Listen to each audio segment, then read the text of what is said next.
మన నమ్మకాల్లో ఇంకొకటి ఉంది. మరి మంగళ శుక్రవారాల్లో బూజులు దులపకపోవటానికి కూడా ఒక కథ చెప్తారు. శ్రీకాళహస్తీశ్వరుని కథ అందరికీ తెలిసిందే కదా. శ్రీ అంటే సాలెపురుగు, పాము, ఏనుగు శివునికి పూజలు చేసి మెప్పిస్తాయి కదా.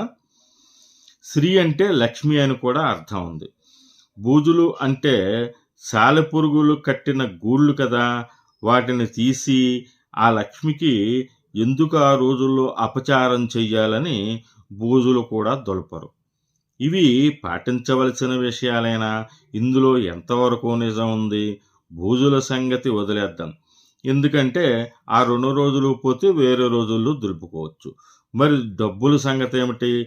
జ్యోతిష్ శాస్త్ర ప్రకారం మంగళ శుక్రవారాలలో డబ్బులు ఇవ్వడం మంచిదా చెడ్డదా? ఈ వీడియోని లైక్ చేసి కామెంట్ చేయవలసిందిగా, షేర్ చేయవలసిందిగా, సబ్స్క్రైబ్ చేయవలసిందిగా